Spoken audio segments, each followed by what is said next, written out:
Launch ready for WWE Aftershock in 3, 2, 1.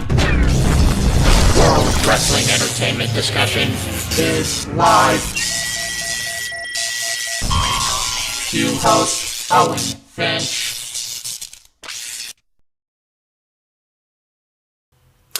Hey, what's up, everybody? Welcome to WWE Aftershock, Season 3, Episode 4. I know it's been a couple of weeks, but we've had a busy couple of weeks, and a lot can change in a couple of weeks, because, we've had some fire-ins, we've had some hires, we've had some people that have just shown up recently, that all of a sudden we didn't really know were going to show up until, like, Thursday, so I'm glad we waited. The wrestling landscape has changed in WWE, a lot these past couple of weeks. But I'm Owen the Birdman Finch, and I'm here with Chris. And isn't it crazy how, like, 2 to 3 weeks, a lot of things can just change within the wrestling landscape and everything like that? Yeah, oh, yeah, it's insane. Yeah, we'll talk about it and stuff, too. This is going to be one of those episodes of Aftershock where it's just us listing topics and stuff and not really reviewing any shows because a lot's happened these past couple of weeks. So we're just going to talk about it. But yeah, let's just get right into these topics. I'll let you take the first topic because a certain somebody showed up on Friday, and we didn't even know he was going to show up until, like, Thursday night or whatever. And he had a pretty significant segment on SmackDown. Why don't you take this one? I'll let you take the first topic. What do you want to talk about? A big thing that happened on Friday. Being generous today. I am. So, we had the return of the pre-announced return, because it would drop ratings for the show, obviously, because you do that when he's around. The Rock, the final boss, announced the day before that he was making his WWE return for the first time since his appearance on NXT after the Raw on Netflix. And he came out and he had a really interesting, very odd segment at on SmackDown, and it was very weird because he came out and it had some weird fucking music in between when his theme song. It was very odd. It was like it was like some like rap music that was played between. Yeah, I got the two parts of the theme, and I was like, "What the fuck is going on here?" I hope that's a one-time thing. Yeah, it was very odd because it did have the New Orleans Saints logo on, so I wonder if it's like New Orleans related. Yeah, I think they were in New Orleans, or I think on SmackDown on Friday. And so he comes out and basically he just announces that next year's WrestleMania is gonna go back to New Orleans again for the third time now. Yeah, I think so.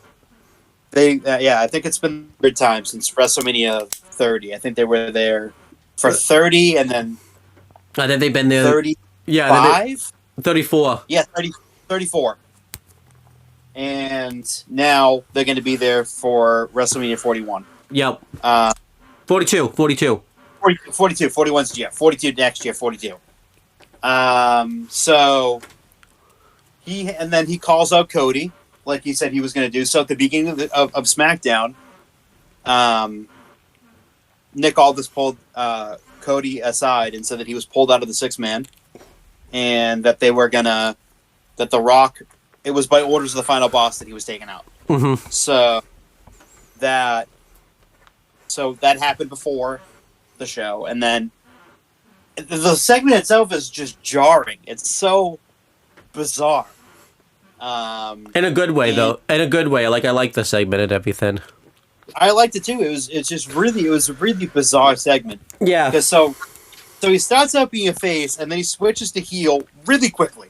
Just something that The Rock can do. Yeah. I think he is going to be a heel, which, again, the final boss, he's not the people's champion. He's not, the eyebrow-raising, pie-eating, sports and any of that shit that in his nicknames. That's more face-oriented. He's the final boss, and the final boss should be a heel. And he basically said he's gonna take Cody's soul. He's gonna reach into his body and take his fucking soul. Have you seen that meme in like the video games where like, Yep. yeah, it like I don't. He did something in 2K24. It's during the Alexa Bliss path where you basically become like the fiend in a way. You pick up like fiend-like powers, and you can pick up your opponent in the ring and shake them and take the soul out of them. Really odd. I did it. It was actually really fun. But like, it's a very it's a very weird. It was very odd, and I really loved it because I don't know where this is going. Yeah. So Rock said he's going to be at Elimination Chamber, and he said that he loved Cody and he looked at him like his brother, and like that their parents, Cody's mom and Rock's mom, are like best friends, and that their dads are both looking down on them. They're very proud of them, and they're it went off the rails a couple of times, but he it's so weird because I think Cody's going heel. I think that The Rock wants him to be the corporate champion. Yeah, because he asked Cody. Yeah, because he asked Cody to be his champion. So it does make sense if Cody went heel. But do I think he'd go heel? Other people are saying that maybe Punk could go heel, be corporate Punk, which would be extremely interesting. Yep. Maybe. Oh shit! Maybe Cena goes heel. Yeah, because we'll talk. Yeah, because there's a lot of possibilities that could happen. Yeah. But I really liked this segment. A lot of people didn't. But don't worry though, because the people in New Orleans cared. Yeah, they it's the same people who said that Jey Uso shouldn't have won the Rumble, but then you go out on Monday night, you see them yeeting and fucking everyone's doing. So yeah, the fake outrage online is insane. Of course, The Rock wants to go and take someone's spot.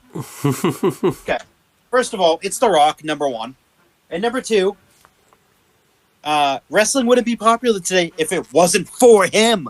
Yeah. Wrestling wouldn't be mainstream, still mainstream to this day, if it wasn't for him crossing over and being the biggest goddamn movie star in the fucking world. So you can thank him for that. I also just don't get it. I don't get it either because, like, originally online there was like rage because everyone was getting mad that like they thought they pulled the 6-man originally, but they just took Cody out of the 6-man. They thought they were gonna pull the Liv Morgan Naomi match, and then like then they went and still had their segment. Then they still got mad that like the segment was like cut for time and everything like that. When they were like originally mad anyways that they weren't gonna have anything at all, but like they still went and did something. And honestly, I thought the angle they did anyways was better than just them having like a match because like that wouldn't. You don't have to see Liv wrestle, which is good.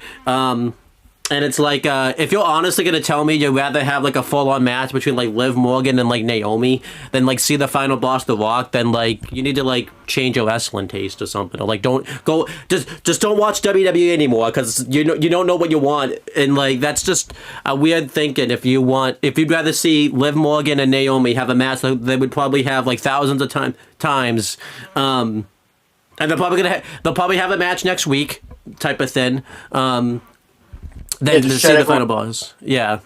So I didn't really understand that. And then like the segment I thought was fine. I know a lot of people said The Rock did a lot of flip flopping, but to be fair, he did make the Mania announcement, so people were kind of originally excited about Mania being there. I think, though, once he went heel, with the Cody stuff, he was clearly in the heel role. I think in Toronto, he's definitely going to be more so on the heel side of things because they're not going to have that, like, a Mania announcement or anything like that. And they're not going to have, and plus, too, he's not hated in Toronto, but obviously because of WrestleMania 18, he's always kind of more so hated just because, Toronto kind of always has like the feelings about how they, it's Bizarro World anyways. But then again, he could be a face since it is Bizarro World type of thing. He could get reaction, but The Rock can turn that very quickly. But I am interested to see what they do with this, considering the fact that I don't necessarily think Cody has to go heel, but that would be very interesting if he went heel, because obviously everyone was kind of predicting that once this stuff with him as the champion or something comes to an end, him being like a Homelander gimmick as a heel would work. But obviously him being the corporate champion would work real well. And obviously this can set a lot of things in motion, and SmackDown kind of needs like a big heel, and Cody would fit that bill because it gives someone for Roman Reigns to go up against when he comes back, or John Cena. Because if they go the Cena Cody path at Mania, they could do it face versus face, but it'd be much more interesting if they did it heel versus face, with Cody being the heel. Cody versus Punk will work real well, considering the fact that Punk and Rock have beef from their time all that time ago. This was a really cool segment too, because I think it was like an anniversary of when they had the original segment when The Rock unveiled the new belt then. They did that segment all that time ago, when Cody wanted to come out and hold the belt type of thing. So this is kind of cool that they happened roughly the same time, and I like the fact that they're gonna make us wait. It's gonna be a very interesting segment. Both would work. Cody could say no and says, "I want to be the people, the actual people's champion, not the Rock's champion." But I'd be much more interested if Cody said yes type of thing and decided to be the Rock's champion. So I'm excited to see what happens at Elimination Chamber and everything like that. I do, because the way that The Rock was sounding, he was sounding very dark, and kept bringing up Cody's family. Cody kept getting really frustrated. Yep. Kind of bringing out that side in him that was brought up before the Rumble, where that Punk promo, that Punk segment, where it was very heated, kind of that type of reaction. He looked bewildered at times, but very angry when The Rock would bring up his daughter and his wife, saying I invited you as my friend with your daughter and your wife to the Moana 2 premiere, and it's oh shit. Yeah. I flew you down there so that your daughter could see the premiere of Moana, and it's Jesus Christ, he's going dirtbag levels of low. So I'm very interested in this. Extremely interested in it. This maybe it looks like something's open up for Mania. Maybe not. Maybe The Rock won't necessarily wrestle, but now he can be at Mania type of thing. So this will be interesting and everything like that. And see how all these people get involved and everything like that. And this is cool because no matter what happens, The Rock, can be the man behind the scenes where he's the one calling all the shots type of thing. And if Cody decides not to go with him as the people's champion, The Rock can just put obstacles in Cody's way without him being there. But if it's the reverse, where Cody is the corporate champion, Cody can have a presence there. I'm wondering too, if Cody did say yes, would he carry because The Rock hasn't come out with it the last couple appearances he's made, because he didn't come out with it on the. Well, he did a backstage segment with it, but I remember when he did the NXT New Year's Evil show, he didn't come out with it, and this time he didn't come out with it. That I forget what it's called, but the People's Belt that he came out. Yeah, the People's Champion, the People's Championship. Yeah, so he hasn't come out with that the past couple of times. So if Cody said yes, would they switch the championship until he loses it to that championship and everything like that, which would be interesting. And if Cody says yes, what happens to all the people that's turned on him and everything like that, the Kevin Owens and I guess it's just been Kevin, but I know there's other people that have turned on him. Like, do they go back to being like a baby face and all that type of stuff? Because Kevin Owens is kind of right in that sense. And a lot of really interesting programs could come out of Cody saying yes. When Randy comes back, because everyone thought it'd be the opposite. But this way, Randy can kind of still stay a babyface, because I know a lot of people have wanted the heel turn, but he's been kind of enjoying this face run and stuff. And I think it would work if he came back as like a babyface. Sammy, there's a Sammy path you can take and everything like that. That would be interesting. And you can even go back to some programs that he's had, like the AJ program again. Where AJ's now the face and Cody's now the heel, which would be really cool. Seth would work real well, because then Seth can be like, wow, I just created I took the belt off Roman, but did I just create like a bigger monster there and everything like that? Like, there's so many interesting paths that could happen if Cody becomes the heel corporate champion and everything like that. Or corporate Punk would be interesting, considering the fact that it would be very out of left field and everything like that. So, there's a lot of things that could come out of this, and I'm really interested to see what comes out of Cody as the people's champion and everything like that. If it does happen, it might not happen. I hope they would make it like a bowling thing, where he just comes out and says like no type of thing, and then we don't get anything more of that. But I feel like we're gonna get something special at Elimination Chamber. I do. Yeah. But we've had some other. Anything else you want to say about that before we move on from this segment? No, I think it's pretty well covered. But yeah, we've had some other things happen in WWE programming. Everyone's been kind of wondering what's going to happen with the Royal Rumble winners. What's going to be their decision of what championships they go after? Obviously, the last time we did this, Jey Uso and Charlotte Flair both won the respective Royal Rumble matches, and it was teased for a couple weeks about which championships they were going to go after. They both kind of made visits to different brands. Jay went to Raw and SmackDown, and Charlotte Flair went to all three shows. Kind of weird they didn't have Jay go to NXT, considering the fact that, that would have been kind of cool. Yeah, that would have been really cool. But, they finally both made their decisions. Obviously, Jay's was a little bit more predictable. You could kind of tell what decision he was going to go down. The Charlotte Flair was a little bit more like she could have gone after either belt, but Jay decided to go after the World Heavyweight Championship, which made all the sense in the world. Him and Gunther have a history with each other, and I think I like the fact they're going to go back to that type of thing. And I think that's going to be a pretty good WrestleMania program for them to have and everything like that. I'm pretty interested in that. I know a lot of people aren't. Some people think there's been reports that because of what happened, WrestleMania is not selling as well and everything like that. And obviously, some people just think it was a mistake to go with Jey Uso winning the Royal Rumble. But I personally am fine with this decision. We've talked about the Rumble part of it, but Jay and Gunther in the World Heavyweight Championship program, I'm very interested in. And I'm interested to see where they go with it type of thing. And I think, Jay is going to finally get the World Championship, and I think it's the right thing to do.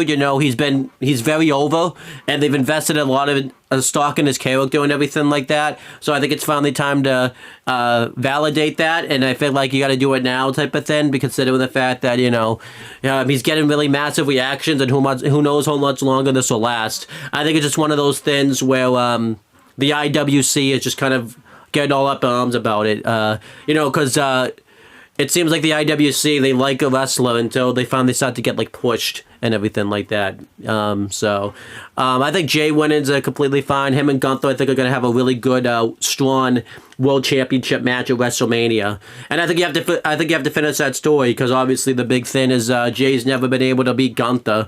So I think that's going to be awesome. Yeah, how do you feel about Jay's decision? Do you think he made a good decision, or do you think do you think he should have faced somebody else? I think he made a good decision. It made all the sense to go up to Gunther. It would make zero sense for him to go up to Cody, because him and Cody are boys. And NXT wouldn't make any sense either. So the only real sense would make it was Gunther because he's been feuding with Gunther for the past like month. Yeah. So that makes all the sense in the world. I love that Jey Uso won the Royal Rumble. Like I'm always going to be a fucking Usos fan no matter what. I mean, those same people that were complaining about Jey Uso winning the Royal Rumble were the same people that were yeeting. So, Yeah. yeah, that's. So let's, stop faking like you don't like it.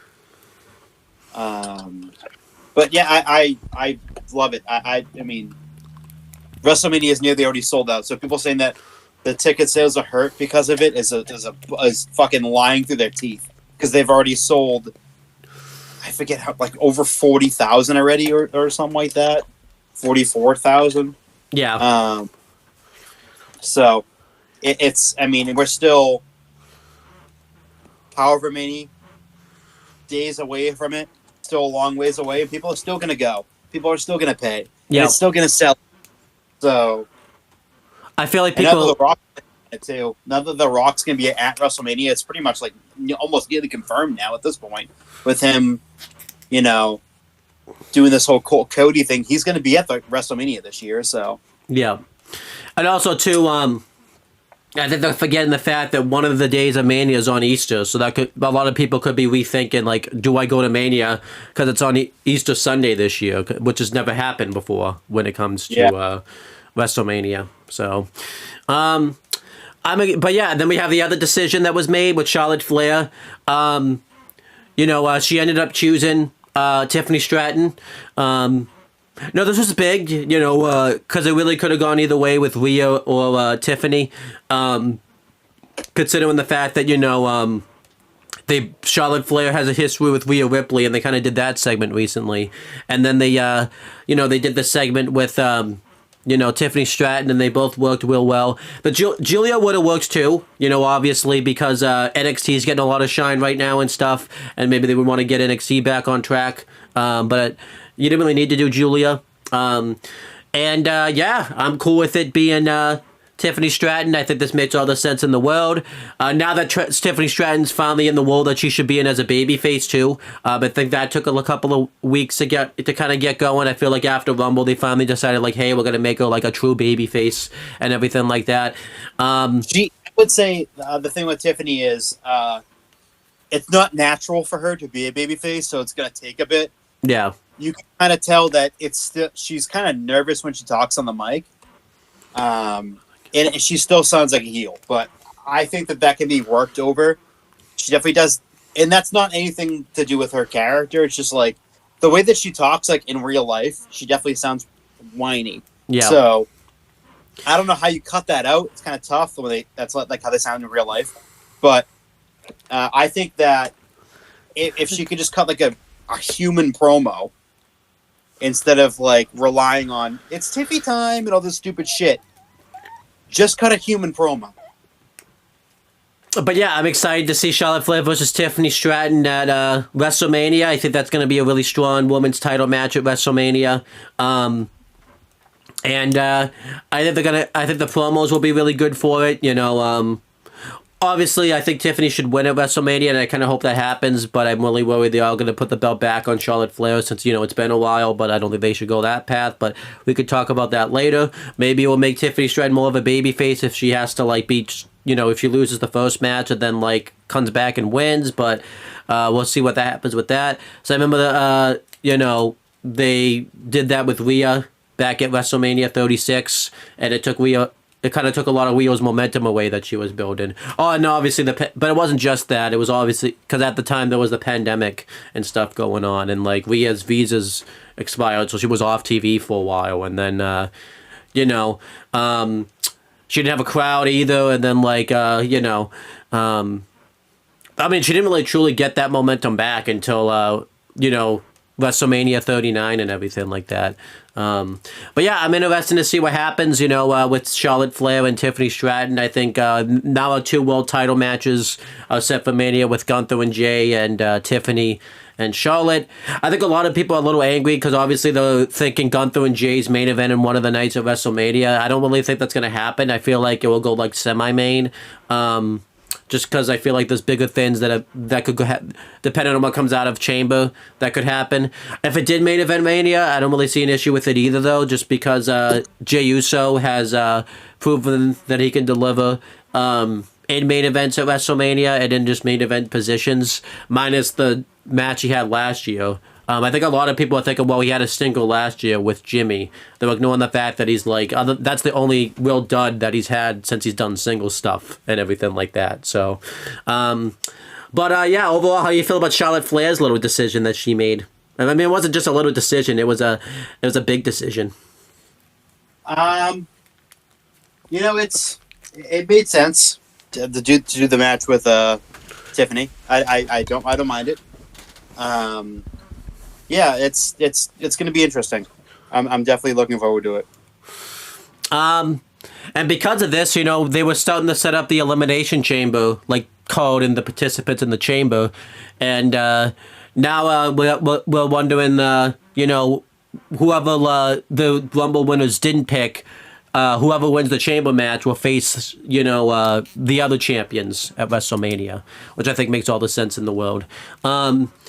And overall, I feel like that's going to be the new norm every year for Chamber. The two Chamber matches will be men and women's, and whoever wins will face the other champions at WrestleMania. And we've had some qualifying matches, and the participants get announced. Starting with the women's one, that we've had qualifying matches the past few weeks of who was going to get into the women's elimination chamber. Liv Morgan qualified by beating Io Sky, which we'll get into the controversy around that. Alexa Bliss qualified by beating Candice LeRae, which made sense. Both the women's tag champions qualified, Naomi and Bianca Belair. Bianca beat Piper Niven, and Naomi beat Chelsea Green. And there's, let's see. Because it's like 3 SmackDown and like 3 Raw. I know Roxanne Perez is technically NXT, but I think she's on Raw now for the most part. But we don't really know what's going on with that. But she beat Raquel Rodriguez. There's another participant I know I'm missing. Bailey beat Lyra Valkyria too to qualify. So the women's elimination chamber is finally set. Yeah, I'm cool with this chamber. I think the big problem is out of Charlotte Flair facing Tiffany, though, is none of these women, maybe except Roxanne, I feel like are really going to be a threat to Rhea Ripley's women's world title reign. I feel like, the Liv path we've gone down before. Alexa would be pretty interesting, because she hasn't really been around, but I feel like her character is kind of still just getting going again on the WWE, and I feel like they might be waiting on the Wyatt Six stuff. Bianca would work, but I feel like she's going to be tied up with whatever's going on with this Jade Cargill thing, and same thing for Naomi. And then Roxanne Perez is probably the one that works the best, because she's new to the main roster and everything like that. And we haven't really gone down the path of Rhea versus Roxanne Perez. I don't know how it's going to really work.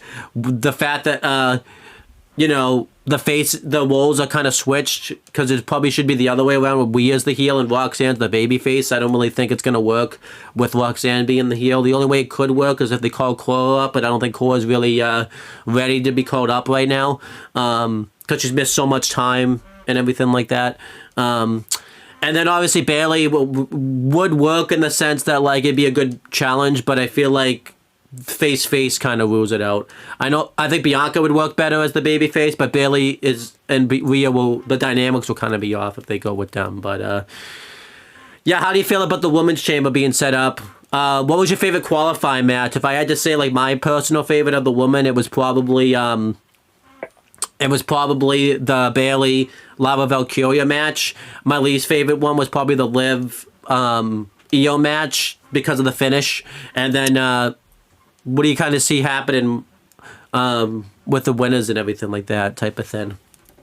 My favorite was the Bayley Lyra match. Obviously, the fucking Liv and Io match was bad. But I like the way that the chamber's set up per se. Yeah, I think it's fine. But the Liv the live match was just bad, and I don't think the right person won that match. But yeah, that's I feel like that even still with the participants in it, I think that match is still going to be really good. I think so. And yeah, well, maybe if we do prediction for Chamber Friday, we'll just announce them then. But yeah, meanwhile, the men's chamber has also been set up very well. That one's a very exciting one. That's got a lot of star power in it. We've had 5 qualifiers. John Cena obviously announced himself in the chamber match at the Royal Rumble post show. Very weirdly, considering the fact that it was kind of heelish what he said. And a lot of people speculated, is that going to be Cena going heel? And we don't know. It could happen. I don't think it's going to happen. I feel like they was kind of them tying loose ends, saying like, hey, we can't really get Cena before Elimination Chamber, so we'll just have him announce his entry in the Chamber match. But we had some qualifying matches in the meantime. CM Punk beat Sami Zayn to qualify. Logan Paul beat Rey Mysterio to qualify. Damian Priest won a triple threat match to beat Jacob Fatu and Braun Strowman. And then Drew McIntyre beat LA Knight and Jimmy Uso to qualify. All the matches were... Oh, and Seth beat Finn Balor to qualify. All the matches were very good. My favorite one was probably the Punk Sammy match, a close second by like the Seth Finn match. If I had to say like a least favorite, just by proxy, I would just say like Logan Paul, Rey Mysterio. I still really like that match, but I feel like the other matches were just like better and everything like that. I feel like whoever wins the chamber match, I really wouldn't be all that mad. And any one of these guys could face Cody. I think, you could probably take out like Damian Priest and Logan Paul. I don't really think they have much of a chance of winning because Logan Paul's already faced Cody, and Damian Priest just doesn't really, he doesn't really factor into those plans right now. And Seth probably is an outlier because it seems like he's going to do something with Roman Reigns related. But like John Cena, CM Punk, and are probably the main two that could win it type of thing. But yeah, same thing that goes to you. How do you feel about the men's chamber match? And what was your favorite and least favorite of the qualifying matches? I thought I didn't really have like a favorite per se. I thought all of them were very good. And again, same thing for the least favorite, like probably Logan and Ray, but that match still wasn't bad either. Yeah. None of the matches were really bad. But I really like the way this is set up. Logan's gonna do his flippy shit in there, so you just know he's gonna do something stupid. It's gonna make it a little bit exciting. You get your heavy hitters in there. Your big time players are in there. Your franchise players are in there. This is a really star-studded field in the Elimination Chamber for the men, and I think it's gonna be insane, and I think it's gonna be great, and I think we're all gonna love it. Except Dominic Mysterio, because he's upset he didn't get a qualifying match. So That's bad. Hey, he got Finn one. He was a good soldier and got Finn a qualifying match, so I guess that's good for him. So Yeah, Finn lost too, so that's too bad. And then we have an unfortunate thing. Kevin Owens broke our hearts recently. I mean, he's been kind of breaking our hearts, but he did it really badly a few weeks ago. So after Sami lost his qualifying match, Kevin Owens decided to break our hearts even more, and he beat up Sami Zayn and he laid him out with the package pile driver. This broke my heart. Obviously, I know they've done this before where Kevin Owens just turned heel and stuff on Sami, but this felt different. They had gone through so much, I think, this time around, with the main events of WrestleMania and everything like that. And they went through the bloodline stuff together. And, this was right after, like, Kevin Owens had that ladder match, and Sami Zayn, was trying to do everything he could. And he just decided to do this and just break everybody's heart. And he gave valid reasons, I guess. You know, he mentioned, you know, that Sami Zayn really didn't do anything when he was being beat up by Cody, but like in the Rumble match when Roman Reigns needed saving, he went out of his way to save him. But then Sami Zayn, I thought, gave even more valid reasons when he mentioned, like, he didn't just sit around and do nothing. Like, he had tears in his eyes, dude, when, like, Cody was beating him up, and he, like, begged doctors to get over there and help him. And, I feel like, too, this term was different because, like, you know, you could definitely tell that there was a savagery for Kevin Owens to, like, end somebody's career because, obviously, he hasn't done the package pile driver, like, on TV. I mean, I know he did it to Cody, but I don't think that made TV. I think that was just, like, an exclusive. This was, like, on TV, and he's, like, trying to end the guy's career and everything like that. And then, you know, Sammy wants, like, an unsanctioned match now, and, Kevin's obviously feeling bad about this because obviously he doesn't want to have to end Sami Zayn's career like in front of his family and stuff like that and in front of his hometown people. But like, yeah, I really like this feud, but just Kevin Owens just really broke my heart. Like, you know, he's trying to end the guy's career when this has like been his friend for 20 years. And I know he's done this before, like in NXT, and he's done this on the main roster when Sammy first got there. But this just felt different. This felt like there was more malicious in this one than like the past before, because you could make the argument Kevin Owens was just trying to become more of a success. This just felt like he wants to end Sammy's career because he's being delusional. He just got a vendetta. So Kevin Owens just really broke my heart here. How do you feel about what this Kevin Owens Sammy feud and everything like that? It was a little bit heartbreaking to see it happen. But I guess we're like, I guess we're just used to it. It's almost like Stockholm syndrome. You just know it's going to happen eventually. But you just keep coming back and you keep coming back and it keeps happening to you. But it's going to lead to a banger of an unsanctioned match at Elimination Chamber this Saturday.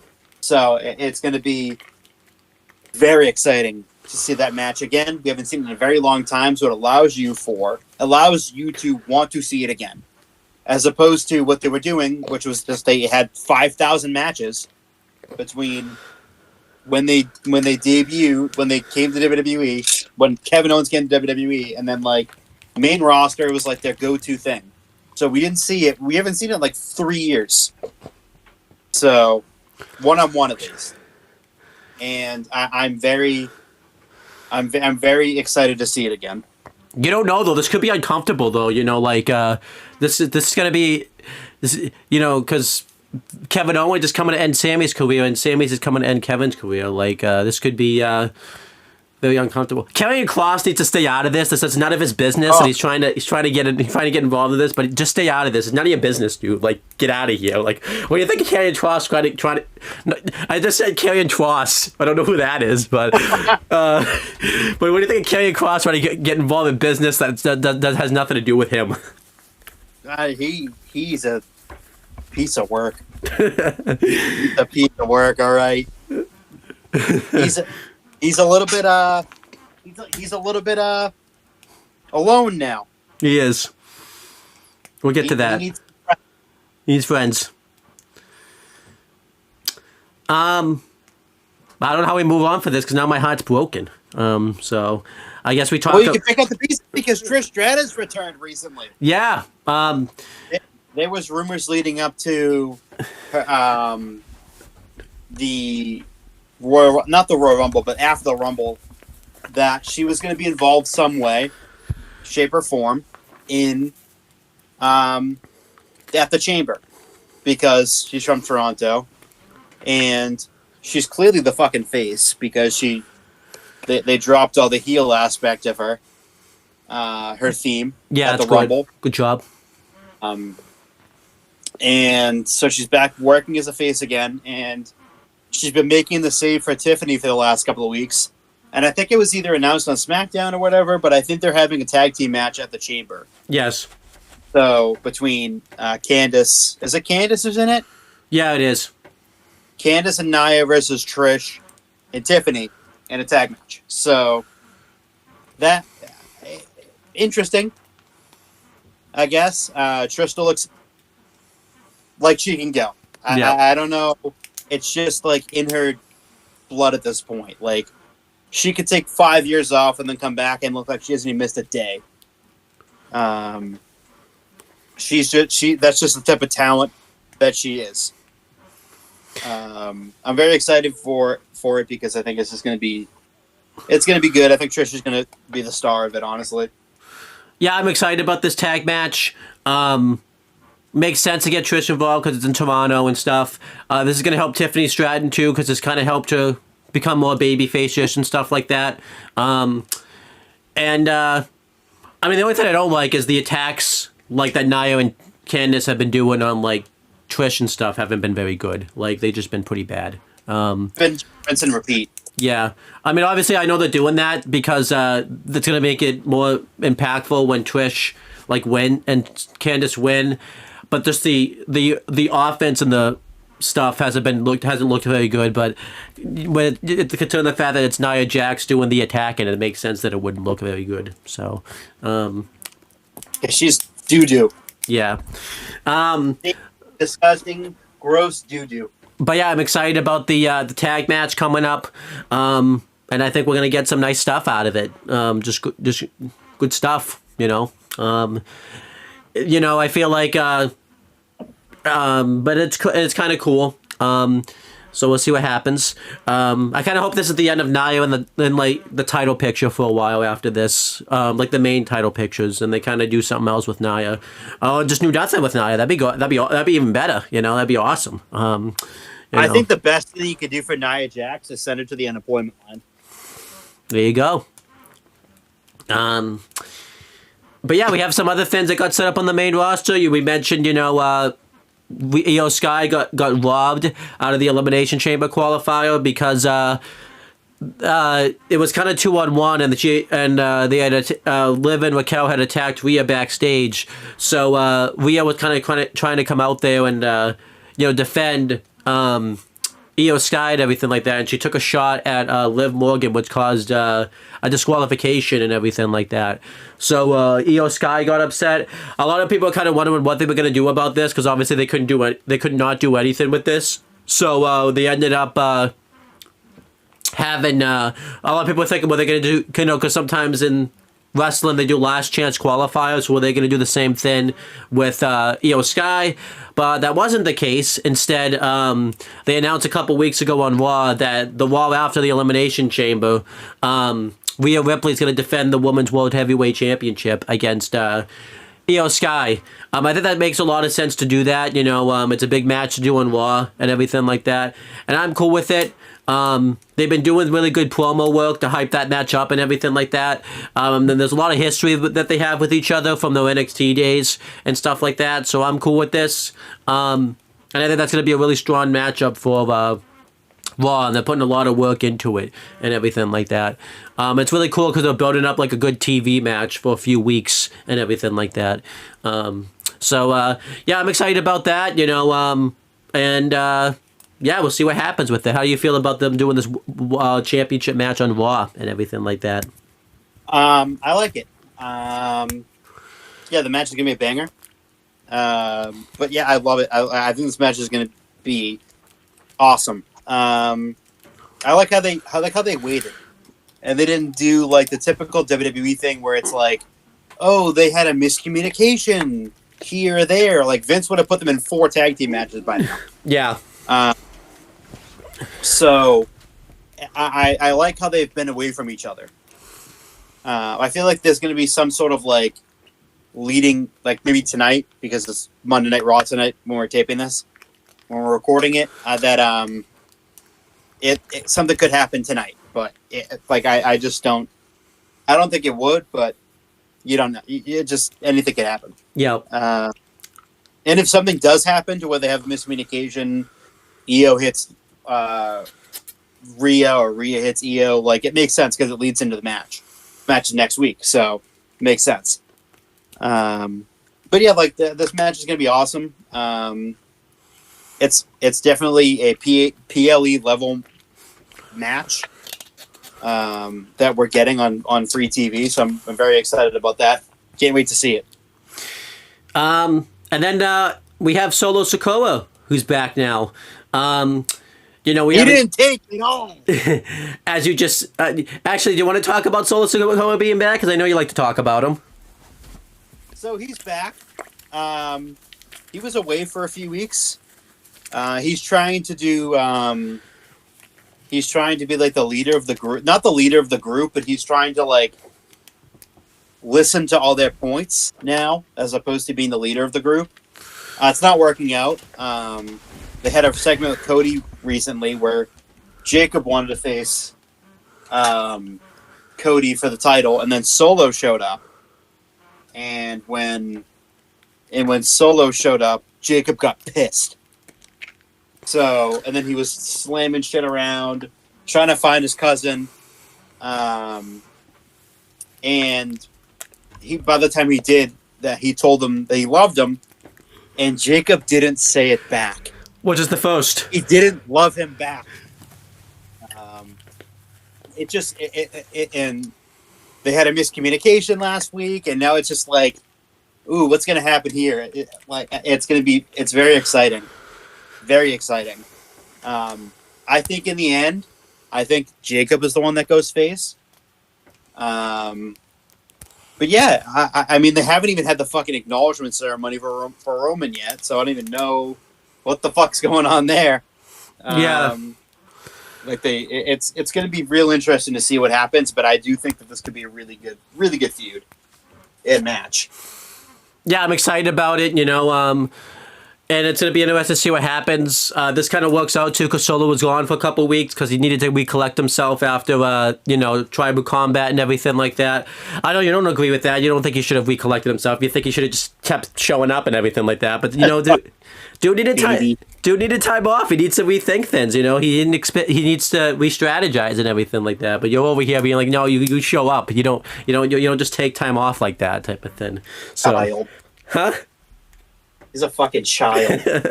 But meanwhile, you know, Jacob and Tama have been wrecking shop, you know, while he's been gone and everything like that. And that was kind of good because, you know, Jacob kind of gets a chance to, you know, show what he can do now and everything like that. And,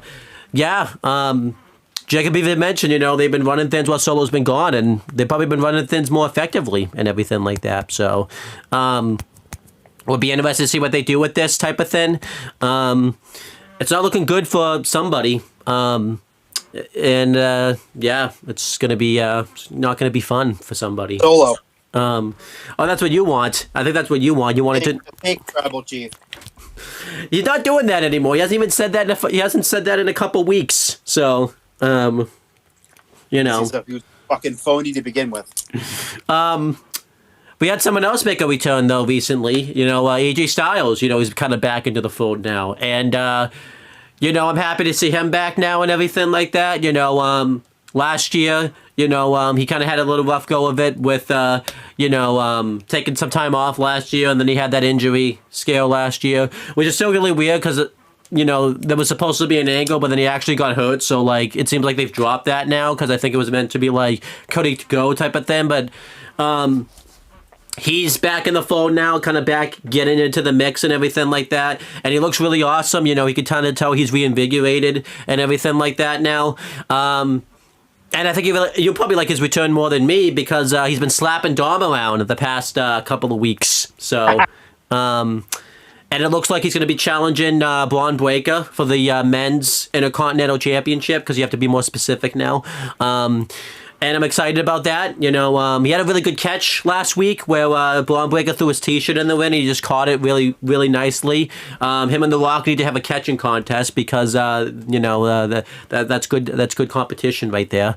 And I'm really excited to see what AJ is going to do now that he's back into the fold and everything like that. I'm hearing online that they're going to do AJ versus Finn at WrestleMania, which is kind of random. Random but not random because obviously he's done Judgment Day stuff, but it's just random in the fact that, like, they haven't really done anything like together in a while, so I don't know what's going on there. Could be just the news sites talking out of their ass as we've seen before, but I'd be opposed to it though.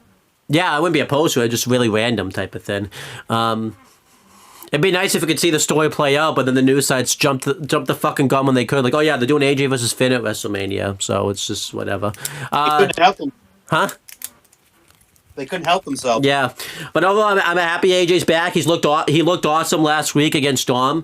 I know you're gonna say that regardless, considering the fact that you don't like Dom. But overall, how do you feel about AJ being back and slapping Dom around and everything? It's awesome. What was even better? After the match, when Dom got the shit speared out of him. It was an accident, though. No, it was pretty on purpose.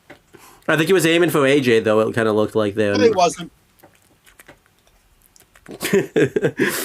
No such thing. Huh? No such thing.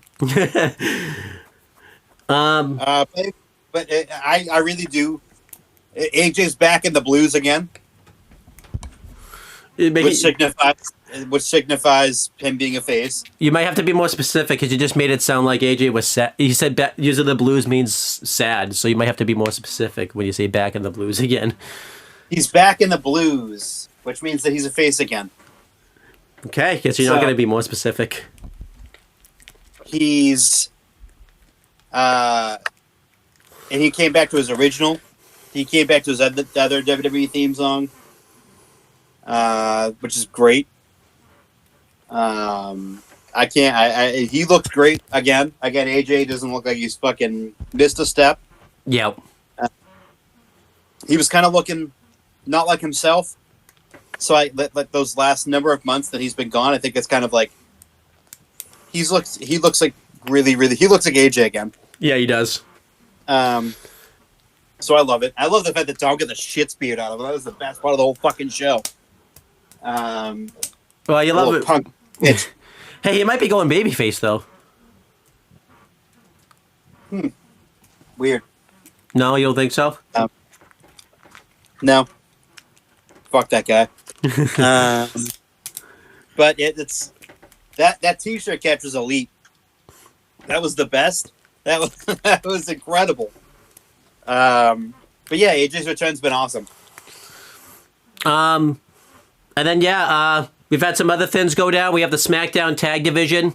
I'm really liking the SmackDown Tag Division these days. You know, we have a lot of teams in the mix and everything like that, and there's a lot of feuds kind of going on in the SmackDown Tag Division. You know, obviously we have the stuff going on right now with Pretty Deadly and DIY, you know, because it looks like Pretty Deadly have gone babyface and feuding with DIY for the tag titles and everything like that. I'm kind of liking what they're doing with the Street Profits. I did mention this in the chat. I'm not sure if they're supposed to be faces or heels at the moment because the promos have been very heelish, but they're not really they're kind of attacking everybody in the tag team division. So I'm not really sure what's going on.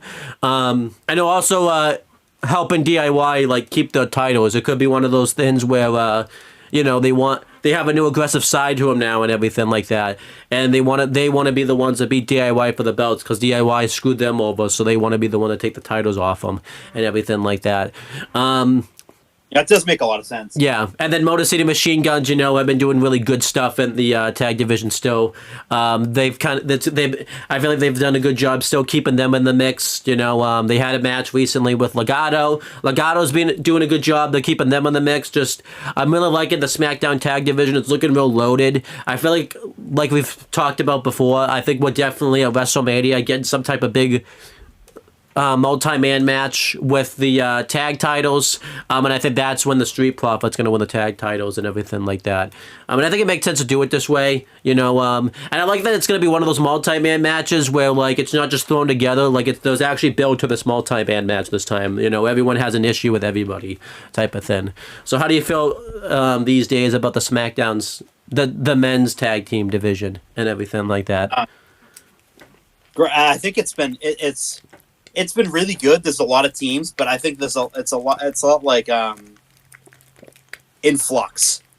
So it's kind of tough to see like who's the face besides the machine guns and who's the heels besides DIY. It's like you have three teams that are heelish. In the Street Profits are more, I guess, tweeners, but then like the Garzas and Legado, the Garzas. And Pretty Deadly were acting face recently, so it's like I don't know what the hell. It's all over the place. I don't know. I mean, Pretty Deadly did get a nice reaction on SmackDown, but I don't know. It's just I'm all in favor. Like I even said, like I wanted it to be a multi-team match at WrestleMania. I think that would be the best use of this, because you have the right amount of teams for it. But yeah, like they gotta, besides DIY and besides the Guns, they gotta have another face and another heel team, and then maybe the Pretty Deadly are the heels or the faces, and then the Garzas, Legado are the heels, and then the Street Profits are more tweeners.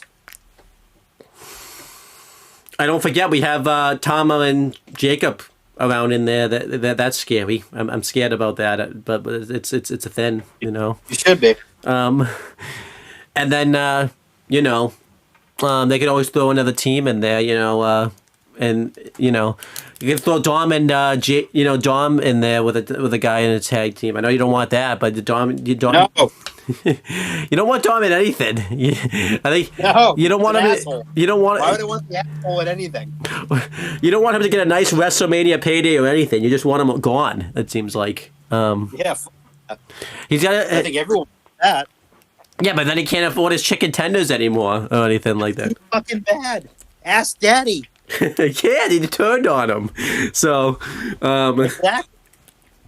Actions have consequences. I feel like you don't want this guy to have a job anymore. Like, I feel bad for him. Like, I don't. He dug his fucking grave. Then he has to get it. And I'm slowly putting that fucking dirt on it. All right, and then I know you've been waiting to talk about this because we never get to talk about these guys because every show we review they're like never on, or like they'll be on the next week and then we'll miss the one after that. But it's been it's been a little over a month now since the New Day's heel turn. I know you've been waiting to talk about how you feel about the New Day's heel turn and everything like that. I think it's been terrible. Yeah, they're getting over his heels, but it's just not. They're never on TV ever. They last week on not last week, but when they did the beatdown on Raw after the elimination qualifier match, why the fuck wasn't it? You have a half an hour left on the show. Actually, you don't even have to ever end it because you're on Netflix. There's no time frame. There's no reason for the show to end at 10:30 and then end a mysterious beatdown and then go, hey, here you go. Here it is on social media. No. You play the fucking thing on the show because you don't have any guidelines. It's just, I just don't think it's worked. I mean, they're over in a sense with the crowd, obviously, yes. But they're never on TV enough. And they just look it's just so generic. They're just like, okay, so what are we going to do? Copy Dom.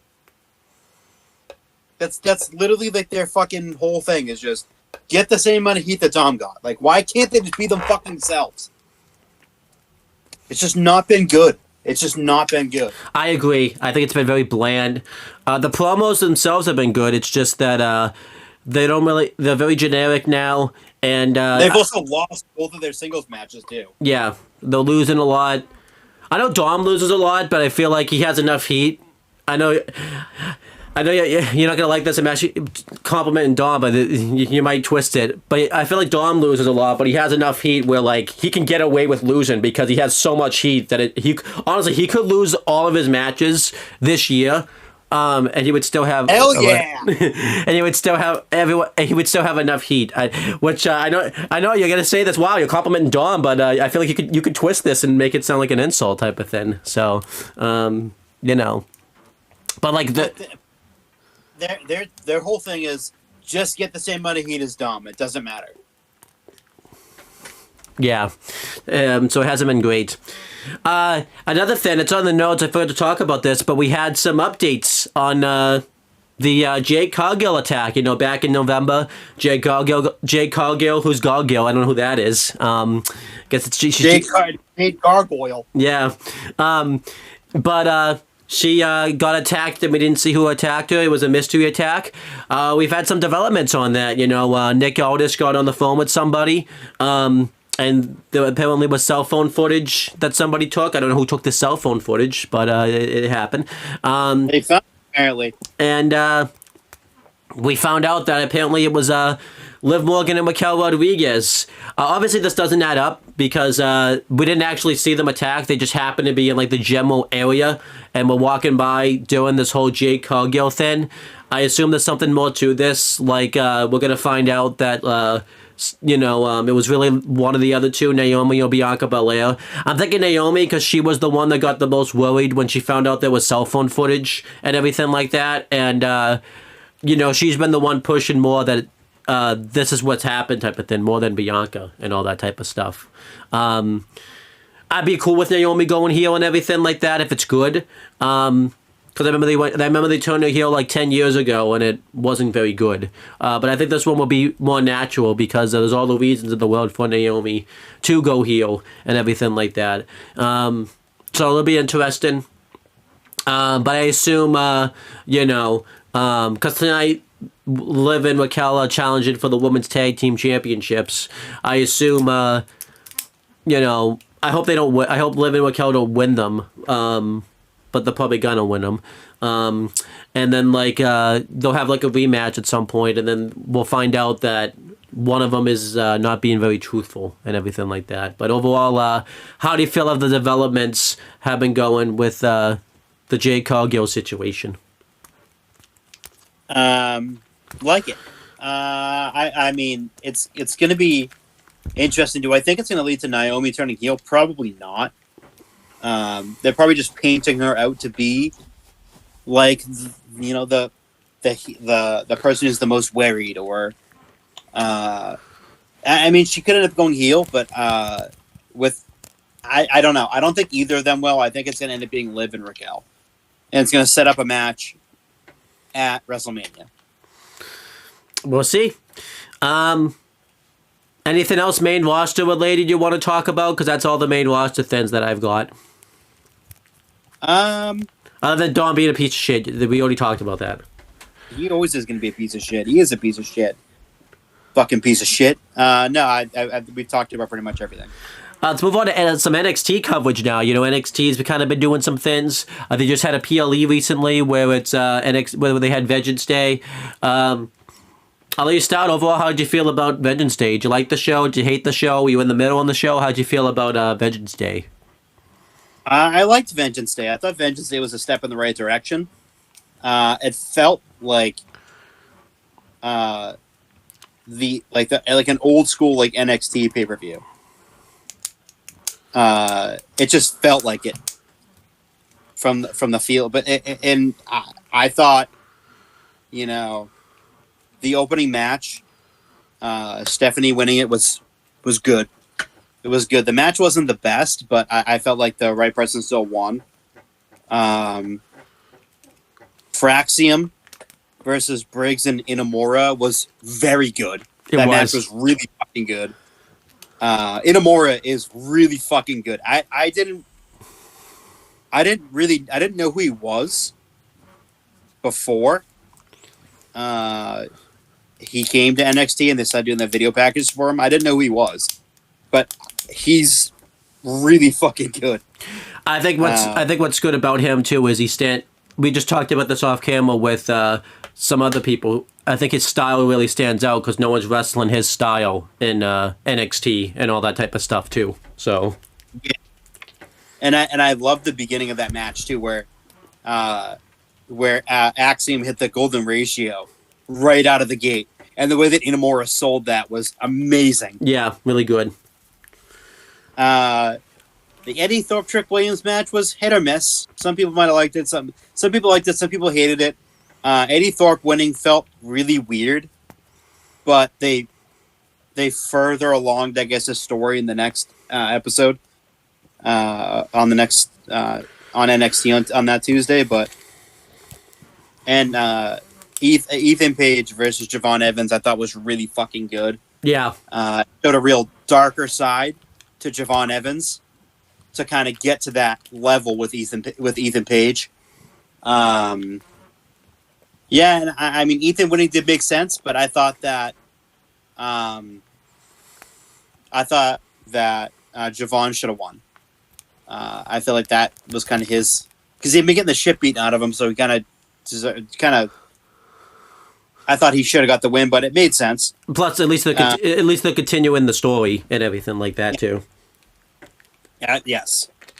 Oba Femi versus Austin Theory or Grayson Waller was very interesting. I didn't think it was going to go the way that it did.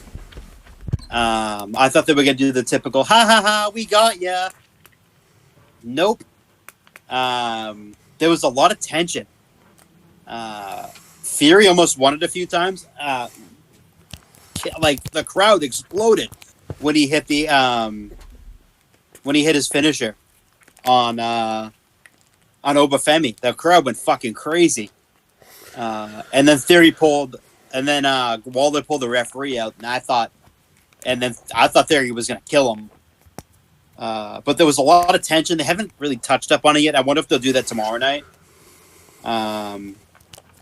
But I thought that match was a sleeper. I thought it was a really damn good match. It really was. It showed that there's a lot of cracks in the foundation of that of A-Town Down Under. And then the main event, I thought was still very good. Julia winning it, of course, made sense. Made all the sense in the world. They're building the brand around her right now. But yeah, I thought the match itself was very good. I thought, and overall, I liked every match besides like the strap match. I thought that was just meh. But overall, I thought it was a great PLE and a great showing by everyone on the show. They really stepped up, and I'll just break right into that. There's a new group that's led by Dion Lennox, and it was kind of a theme at the end of the shows recently to show the four guys in the group at the end, and eventually said at Vengeance Day we'll find out who they are, and no reaction whatsoever to any of them. One of them was Dion Lennox, the other was Cutler James, Saquon Sugars, and Osiris Griffin. Is the four, and it's kind of almost Shield-esque, and the way they're doing it, it just we don't know the name of the group yet, but I think we'll find out because they did trademark something recently that seems like a stable name for them. But I'm really indifferent on the group. It's nice to see the Saquon Sugars back because he had been out with a knee injury. The former Lucky Ali and DPW, he was their champion. That's who that is. So, and Javon Evans too also was a champion there.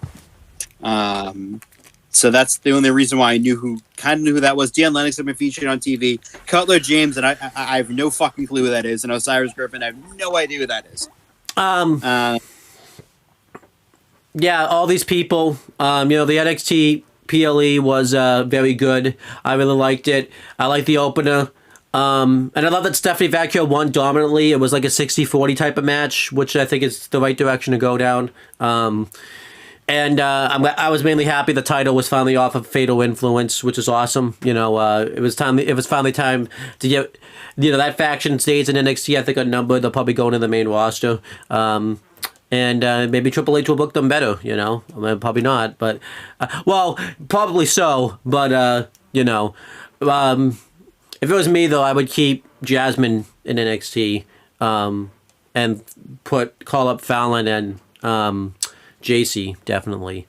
JC's probably not ready for the main roster either, but I don't think any more time in NXT is going to get her ready for the main roster. So I don't think JC's ready for anything because she's terrible. Yeah, but Jasmine, Jasmine could probably be a manager for someone there, but like she's not ready to wrestle on the main roster. I don't think she's taken. Has she taken any? I don't think she's taken like 4 bumps in the whole wrestling career. So, the tag title match was awesome. You know, it was a real sleeper. That was kind of the sleeper of the show too. And then the strap match was okay. You know, Eddie Thorpe winning was weird. I mentioned it in the chat that we have. Eddie Thorpe as a heel is legit not different at all as what he was doing as a face. He seems like the same performer. At least the feud's continuing. I think it's really weird though, just because like I feel like Trick stays in NXT unnumbered. I think he's getting main roster call up probably after WrestleMania. I assume at MSG they're gonna do like another match between Eddie Thorpe and Trick, and then they'll probably have Trick get his rematch at Stand and Deliver, and then he'll be on the main roster. Not sure which brand. I would probably do SmackDown because Carmelo Hayes is on SmackDown, and get that back going again. And then the men's NXT Championship match was very good. That was also a sleeper on the show. And I hope we finally get something now out of this 8-Town Down Under split that they've been building for a long time. And then Oba, it really did good for him. I think he's finally in face mode as NXT champion, which is good for him. And then the women's 4-way was awesome. I really enjoyed that match. It was a good send-off for Roxanne Perez on NXT. Made sense for Julia, to win because they're building the brand around her. And it was kind of good to see Bayley down in NXT again. They had mentioned on the countdown show and stuff that there was like the 10-year anniversary roughly of when the 4 Horsewomen had their 4-way. So it was kind of cool that they did like another 4-way, like roughly the 10-year anniversary of that. And that new group, that's really the only miss that came out of the show. They shouldn't have debuted them outside the PC because some of these wrestlers have wrestled in the PC, like Cutler James had wrestled a lot on Level Up. And obviously Dion Lennox was a big PC recruit. He hasn't been outside the PC yet, I don't think. It was also disappointing because you thought this group was going to be a bigger deal because at the end of every NXT, we thought it was going to be some big group that was going to debut, and then it was just them, and it was very disappointing.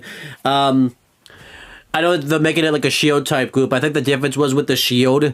I know not a lot of people knew who they were, but some people did because like, Dean Ambrose and Seth Rollins had built a name in the indies and everything like that, at least.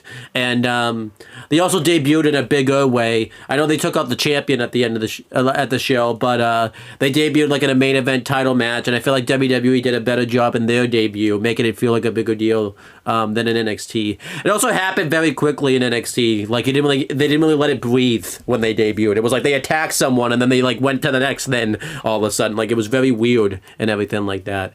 And I'm also getting like a Retribution vibe more so than a Shield vibe, especially because the end of NXT this past week, they like took out Mr. Stone and everything like that. That felt like a segment you would have seen like Retribution do and everything like that. So I'm not really getting a Shield vibe. I'm getting more so a Retribution vibe, and yeah, Retribution was a huge success. That's why they ended that fucking faction in like no time. So like that's how big of a success they were. So isn't that great? Remember how great Retribution was? How much it made everyone those careers. Everyone's a star out of that group. Just the stars. There's so many stars out of it. I mean that group was so good. I almost said Mercedes Moné. Mercedes Martinez. Just couldn't be a part of it. And that's a she wanted to go to NXT and just that was too much star power for her. That's how good that group was. Huh? But yeah, it's like a Shield Retribution type group, but I just don't. I mean, I don't know. It's weird. It's a weird group. Yeah. Lots. I gotta hear you say that, Chris. They'll be coming after you next. So. Also, I forgot to mention too. Jordan Grace made her NXT return. On this show as a full-timer, not as a partnership crossover, but as a full-time. She's going to start in NXT like I Like I thought she would have. No, you didn't. You thought main roster. I have the recording, so don't even try that. Don't try that. I got recording. I said I thought that she might debut on the main. She might be main roster, but I said it would make sense if she started on NXT, which she did. She did. But yeah, so that was. It's going to be real interesting because she was in between both the North American and heavyweight champions, and she was looking at both titles. So that would be an incredible feud, I think. Yeah, no matter which one they go down. Yeah. And, I'm liking Jordan Grace's appearance so far. It's a debut, but not, because obviously she's already been there and stuff, so I'm liking the fact that... I guess it's more a return than a debut. Yeah. But I remember, when Thunder Rosa, was showing up when she still was on an NWA contract. I remember when she, signed her AEW contract, AEW was like, oh, Thunder Rosa's, debuting. This is her first match as an AEW contracted wrestler. And it was, nothing different. She had been there, for, months by that point type of thing. It's like, oh, yeah, first match as an AEW wrestler. At least WWE is not, doing shit like that, where, they're just treating it like, okay, yeah, she's been there for, a while type of thing. So... That was so stupid. I remember, they were like, "Oh, Thunder Rosa's having a first match tonight as an AEW contracted wrestler," and I think she had wrestled a week ago and all that type of stuff. It's yeah, Thunder Rosa's. I don't think we caught that type of stuff back then because AEW was could do no run at that point, and now they can do all the runs. So. It's true. They're doing all the they haven't done what they're doing everything wrong that they could do wrong. So and Chris loves it. Well, he loves it, but then hates it because he has to hear about it and everything like that. But he loves the fact that company's just fucking dying type of thing. So he loves it. Extremely excited. But yeah, there's been other things going on in NXT recently. We've had some furtherization of the partnership between WWE and NXT. Obviously, the partnership finally is official as of January, and we weren't really getting anything in the beginning on the NXT side of things. On TNA side, they've had Fraxium show up and they've had Cora Jade show up. But now these past few weeks, they've actually done some real shit. Ramped it the fuck up. Yeah. A few weeks ago, Fandango / JDC showed back up on NXT.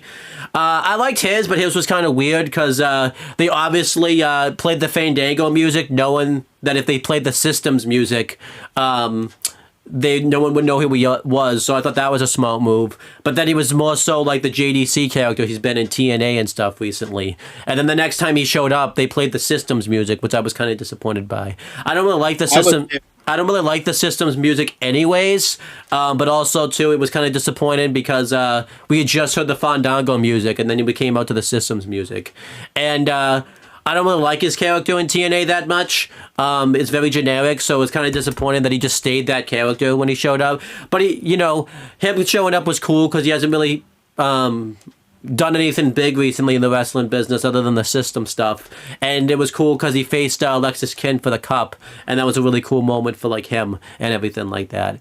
I thought that was a missed opportunity to do a Breezango reunion since Tyler Breeze works at the PC and everything like that, but they didn't go that direction. And then obviously we had a big person show up. Now is not Obafemi, Moose showed up, and this was cool because I didn't realize it was because obviously Obafemi was there calling out that group, and the lights went out, and we were thinking that group was going to show up, and then Moose's music played and everything like that. And it was a really cool surprise to have Moose show up. He showed up with the TNA X Division Championship. And yeah, this is cool because obviously Moose, he's a pretty big star and everything like that, but he's only been in the TNA bubble most of his wrestling career. I know he's done indie shows that have been associated with TNA and stuff, but he's really never left the TNA bubble, so this was kind of the first time. He got a huge reaction too, which I think is awesome for him because, I know TNA films most of their shows anyways in Florida, and it's a Florida-based wrestling promotion for the most part, but it's kind of cool still for him that he got a big reaction. And I'm excited, they've announced that Moose and Oba are going to have a match. It's for both belts, right? The X Division and the NXT Championship. So that'll be interesting. I don't know how they're going to do that. If they're going to put one of the belts on the other guy, or they're going to do a smallish finish there type of thing, because that's going to happen in MSG. And I'm really excited about this. And Moose is showing up again on NXT to face Lexis Kin for the TNA X Division Championship, which is cool because the X Division title is going to be defended on NXT, and that's a big belt. That's the belt that's been around since like the early days of TNA, and the fact that that's being defended on WWE programming is huge. And Oba just went to NXT this week, and he didn't team up with the Hardys, but I think he saved them for like an attack, and they're going to face... I didn't get to watch TNA, but I think Oba's teaming up with the Hardys to face the System. So what happened was, it was a big schmoz. The Hardys came out to make the save, and then Oba came out. Like, shock. The only reason why I watched TNA last week is because Sean Ross Sapp said there was going to be a lot of surprises, but he didn't know which ones they were going to be. So I was like, okay, this is going to be interesting. Might as well tune in. So I tuned in. I loved it. The whole show was really good. It's probably the first TNA show I watched from front to back in ages. The Hardys came out, made the save. Lights went out. Oba's music hit. Full Sail, because it was TNA Live. Went nuts. Fucking blew the roof off the place. And then they announced the next week it was going to be the Hardys and Oba versus the System. Yeah. At Full Sail? At Full Sail. Because they're doing a residency at Full Sail for a little while. Yeah. Which is cool. And that led into... before that, on NXT, the Hardys got challenged by No Quarter Catch Crew, and that's going to be happening on Tuesday, which is fucking awesome. I cannot wait. Yeah. To see the Hardys return. I've been fucking dying. And since this partnership was announced, I so badly wanted the Hardys to make a WWE return in some form. Yeah, because we weren't really sure if they ever would, because they signed with TNA, like, and they're locked up with there for a while. So now that this partnership's a thing, that can actually, like, happen type of thing.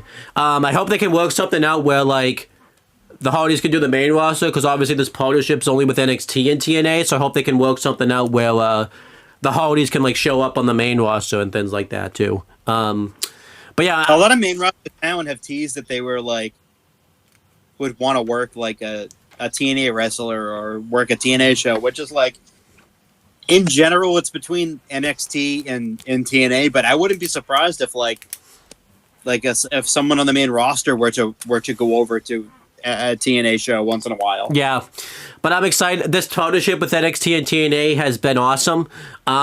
It's what we should have had, with the AEW and Impact partnership. And honestly, it just shows how much AEW dropped the ball on it, because AEW was doing this, like, could have done this way back when, and, like, actually, it could have continued to be a thing, and WWE, is swooping in. Obviously, it's got a lot of people worried that, like, WWE is going to purchase TNA, or, like, they're going to do the same thing, because obviously they just had, the thing they're using is Jordan Grace just signed recently, so they're like, well, look, they just stole one of their talent, but I don't think that was the case. I think Jordan Grace was going to sign whether this partnership happened. I think that was just more so like a coincidence than anything else at this moment. Yeah. If it does start to happen, obviously, and WWE completely purges their roster, then we can talk about it. But right now, it doesn't seem like to be the case, and it seems like this partnership is benefiting both companies type of thing. Because obviously TNA was very close to the end before this partnership happened, because they were canceling a lot of their shows and and everything like that. And then NXT was the last NXT show we reviewed, like, before we took a big break, was a D level show, and this partnership's really helped NXT out and everything like that. And I'm excited about it. As the Hardys have talked about in interviews, it makes their products more exciting, because you don't know who could show up at which show now and everything like that. And it's really cool. Because obviously, a big thing I missed is Santino Marella just showed up on WWE. He showed up at Vengeance Day. And it seems like we're gonna get some type of like, I feel like we're getting some type of like Worlds Collide type show where it's gonna be like a TNA WWE like type show type of thing. Because that seems to be the direction they got going on. And this is cool because, you know, Ariana Grace gets to work alongside, her dad now and everything like that, like in the business. Ariana Grace has shown up, she's been on the TNA program and as like the NXT like liaison and all that type of stuff. And obviously they've been making fun, the fact that that the father and daughter and everything like that, which I think has been fun. It's kind of, so overall I'm really liking this NXT and TNA partnership. How do you feel? Do you think it's been a win? Do you think it's been a loss? Or do you think you just not care enough to say how it's been? I think it's been a big time win for both sides. Because at first it was like, okay, WWE had Jordan Grace and like then they had the Rascals, and it was like TNA wasn't getting anything. They were getting fucking Izzy Dame. And I was like, okay, this isn't fair. This is not like a good partnership. And then the partnership went away for a little while, and then now it's like it's a 3-year partnership deal. So they're going to be working together for the next 3 years. It's been awesome. Now TNA is getting Cora Jade pretty regularly now, and she's going to face. I think she's facing Masha Slamovich at Sacrifice for the NXT, not the NXT, their TNA Women's Championship. So that's interesting because Sacrifice hasn't been a thing in ages either. So that's interesting. Yeah, they're bringing back a lot of their old pay-per-views too, like Unbreakable and Sacrifice. So it's definitely, the partnership's definitely working, and it's been a big plus for both sides. Speaking of something else that's not working, Izzy Dame joining up with I almost said Ty Dillinger, but that's a different guy. Joining up with Sean Spears' group. I mean, it made sense how it happened. It was just extremely predictable, and I haven't really been a big fan of Sean Spears' like group. I like Sean Spears and stuff, and like, he's good in this group, but Brooks Jensen is just a bland ass heel who I don't care about. The Izzy Dame term was fucking predictable as hell, and no one really cared about it. And then who's the other guy that's in there? He looks like he's green as shit and shouldn't even be wrestling right now. I don't even know who that is, but it's like, I don't even know who it is either. Yeah, I don't like him. And you can tell they keep him out of the ring pretty regularly, too. The only time he wrestles is a tag match, and I think Brooks Jensen does a good bulk of the wrestling in the tag matches. His finish is a lame-ass clothesline that doesn't even look effective at all, and all that type of stuff. And I feel like this group is just going to be like whatever. I think it's going to be like, this is kind of a way for Sean Spears to teach people like the business and everything like that. But this group is just not good. I don't like it. I just don't care. I don't care about her. I thought the heel turn was stupid and predictable. It's like, why is it 2 women like in this stable? Like I just don't. And it was like, when it happened, I was like, oh, that was fucking predictable. It's just stupid. And then also we've had some Hall of Fame announcements. One we'll talk about again just because it kind of broke very quickly when we were doing the show, and we were kind of rushing it. Triple H, is going to be the headliner of the Hall of Fame. The way they announced this was very cool because they were doing like a town hall or like a town meeting for like the WWE show. Not really show, but like it had at WWE HQ. And and Shawn Michaels and The Undertaker showed up and like surprised him with it and everything like that. And Stephanie McMahon didn't even know because she was there when it was going on and everything like that.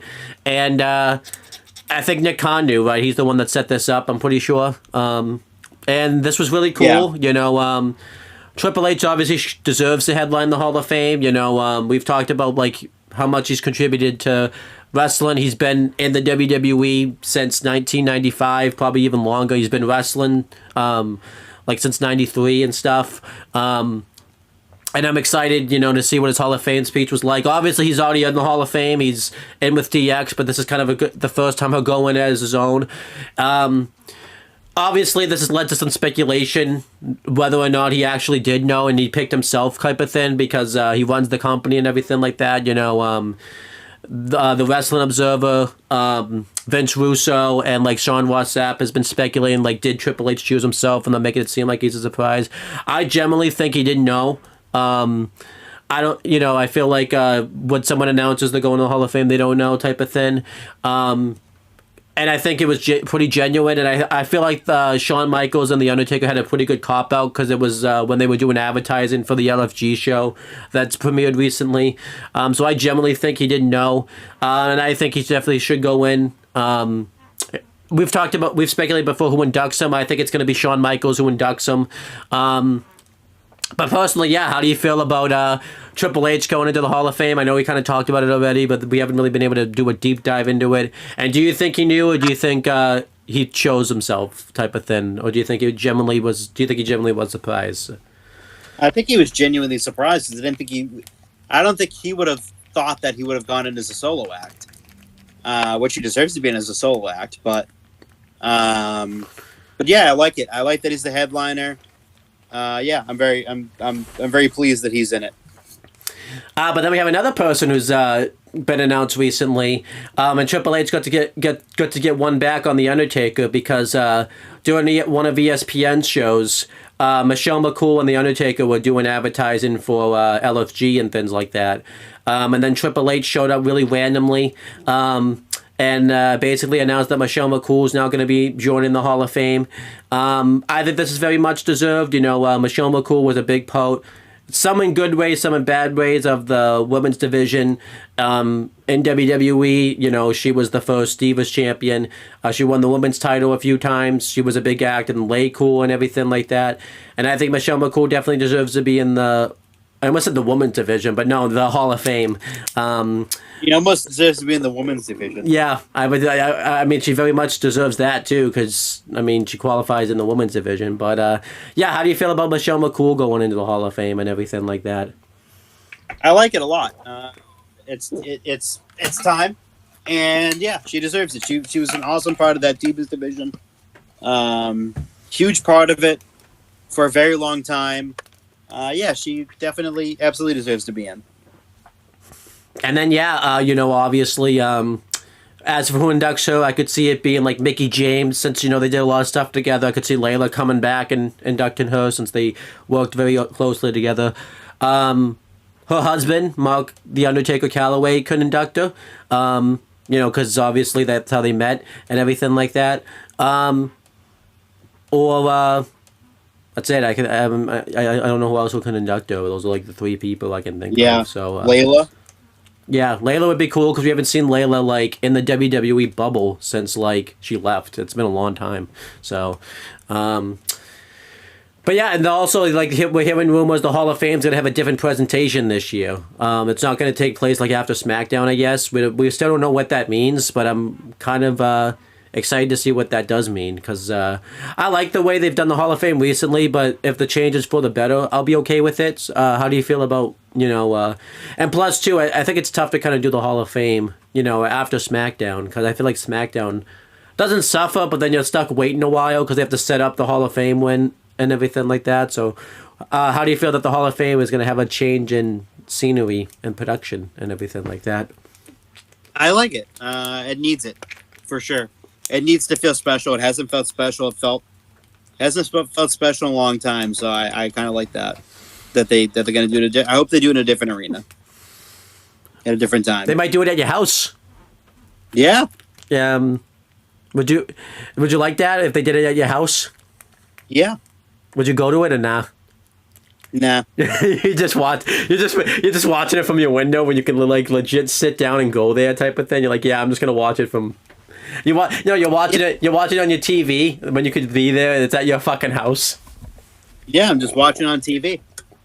Or are you gonna just look on from out the window type of thing? I think I'm gonna peek through the window instead. Not even fall through. You're just gonna peek through the curtain type of thing. Yep. Just ooh, there I am. And then we have some more exciting news about WWE. We have some re-signings that's happened recently. Alexa Bliss, the week of the Rumble, re-signed. You know, obviously, that was a big thing that the dirt sheets misreported, but then she ended up re-signing. I'm happy Alexa Bliss is going to be around for a little while. I think she's going to do some really interesting work. What do you think of Alexa Bliss re-signing? That's cool. I like that.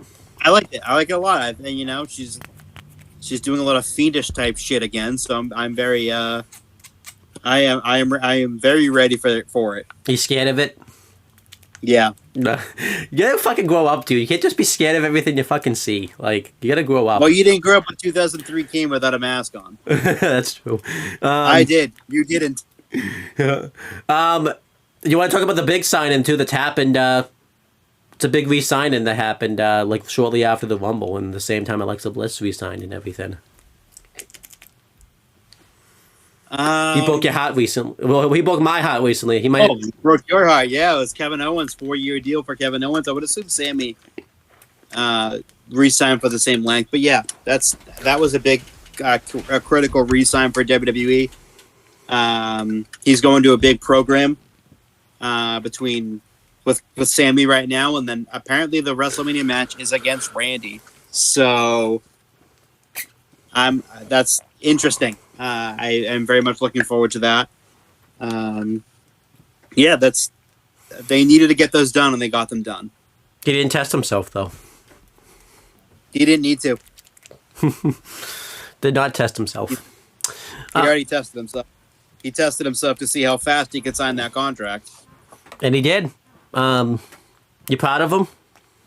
Very. But then we have some sad news. You know, with that comes, you know, some people don't have their job anymore.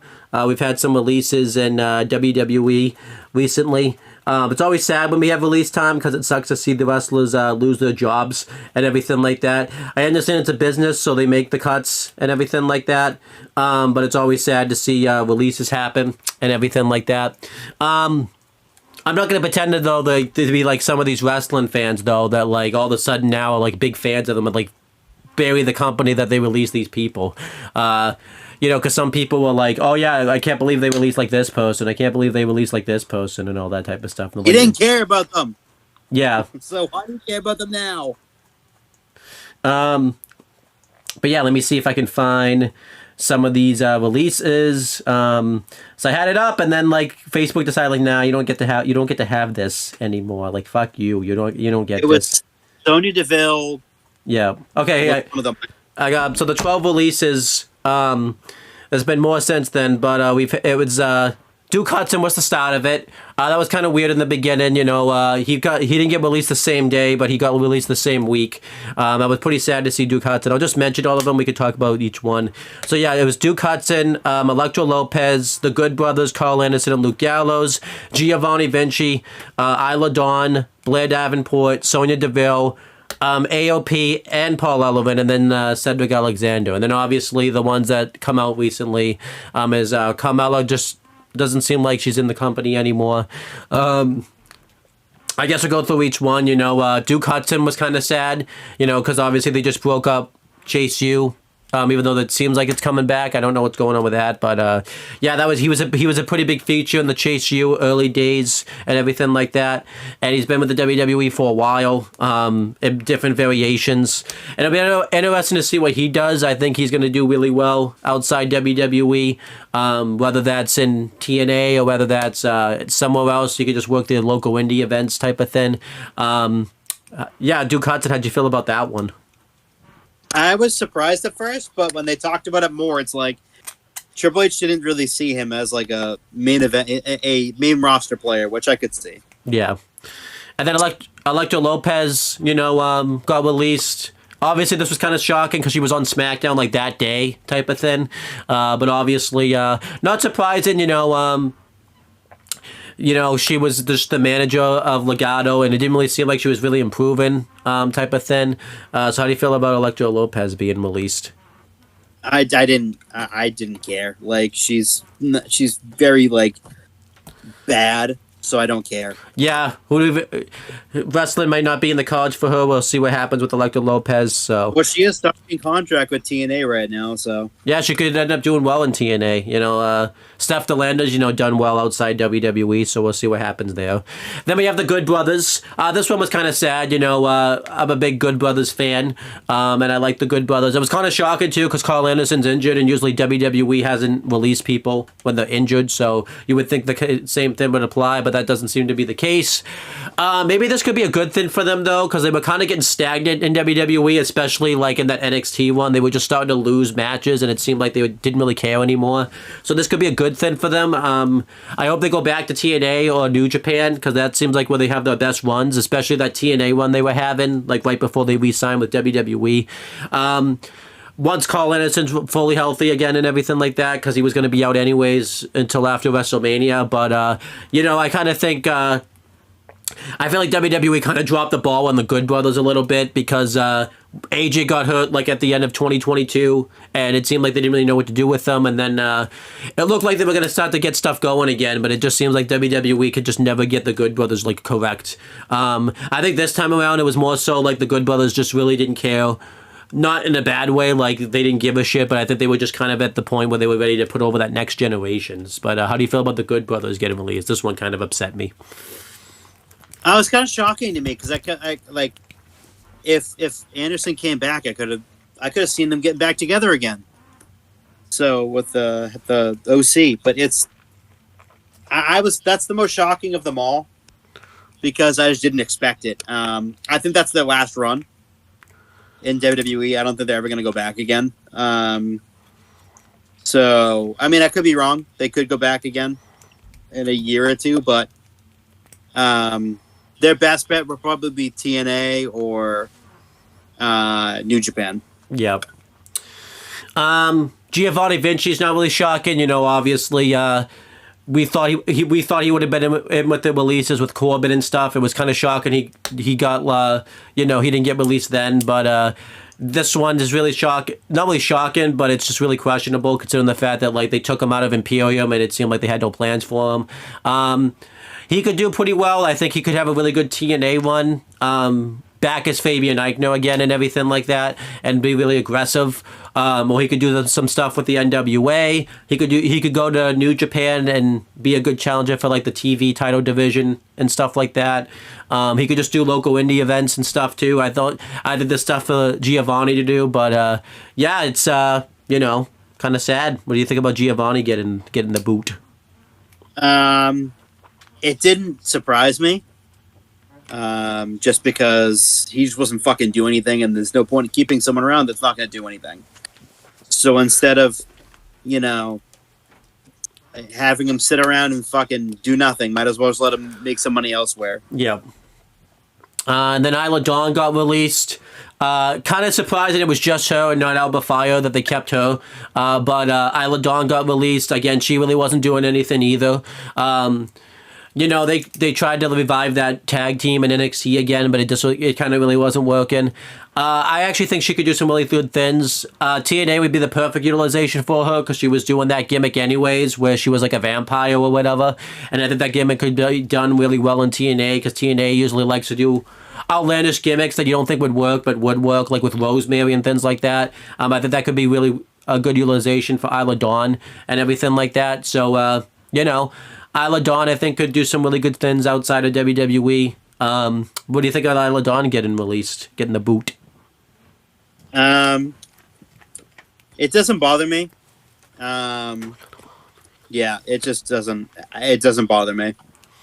But I mean, she can go to TNA and do really good. And then Blair Davenport, got released. This one kind of bothers me because they called her up from NXT and just didn't have her do anything. And then there was reports that once SmackDown went 3 hours, she was going to finally get something going, and then it just never happened. It just kind of bothers me in the fact that they called her up from NXT with presumably no plans. And it's not like a Dijak situation where he made the claim they called him up with no plans because he didn't even give it a fucking chance, where Blair Davenport was there for a while and, didn't do anything at all. If she wasn't injured... She had some stories going with Naomi. Yeah, but... Yeah, Blair Davenport, I think, could do some really good things. I think AEW is probably out of the question since Will Ospreay and her ended on very bad terms, and I don't think AEW needs that in the fucking locker room right now. But I don't think that's gonna stop Tony. I think she could do some really good things in like New Japan, or like go back to Stardom or something, and then maybe even go to TNA and do some stuff there. She can do some stuff in the NWA. I think there's some stuff for Blair Davenport to do in the wrestling business still. There's plenty of things to do. I think she's better off served on the independent circuit because she can be Priscilla Kelly and just do whatever she needs to do. Or no, that she can be, she can be B. Priestley and just do whatever. Yeah, do whatever. She can go back to Japan, go to Stardom. And then, Sonya Deville was another one. Kind of the last of that Tough Enough class from 2015. I think she was the last one, finally. I think she was. She's been around WWE a while, and she's had some good things, but not some very good things. Obviously, I was kind of... Her best thing will always be the GM role. Yeah. Well, that feud she had with Mandy and stuff like that during the early stage of the pandemic. Obviously, it was shocking for her because they were renegotiating a contract, and then they called her and said, "Yeah, no, we're not going to renegotiate your contract." She hasn't talked. She just did a podcast recently, where she talked pretty positively about the company, saying that she's happy about her opportunities there and everything like that. It'll be interesting to see what Sonya does, if she's just going to be done with the wrestling business and just do her own thing, or she could do some good things. Obviously, a big thing I can see you doing is when Bloodsport comes around. I could see you being a part of that since she has the MMA background and everything like that. Again, she would be good for TNA's division also. We'll see what happens with her. What do you think about Sonya being gone? I never really cared about her, so that didn't bother me. And then we have AOP and Paul Ellerman all gone. This was kind of surprising, because they were still doing the Final Testament thing, and they were just in like a feud with the Wyatt Six and everything like that. And they weren't really they weren't really back all that long. I don't know what happens with them. They might just do a lot of nothing like they did before when they got released, or they'll try to get a wrestling show started again, and then it doesn't happen. But yeah, this was kind of shocking, but like also too, just because it's a team that was could have been good for the Raw Tag division that's gone now. So what do you think of them being gone? Goodbye. I was kind of shocked a little bit because they had been used pretty heavily with the Wyatt Six and whatnot. But after the Wyatt Six got moved, like what the fuck were they doing? The Sammy feud, but that was just Cross. Yeah. So it's like they just didn't really fit anymore. And then we have someone, I'm a big fan of, Cedric Alexander. This was kind of shocking because it had been reported he had like signed contract extensions and stuff. And he's been there. Oh, he's 400% going to AEW. Yeah. He was a really good fit for WWE. I was liking the tag team he was doing with Javon Evans and everything like that. But, he's gone now.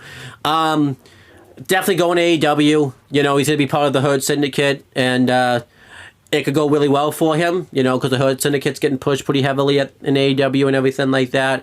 That's like the biggest praise that AEW's getting is how well the Hurt Syndicate's being used and everything like that.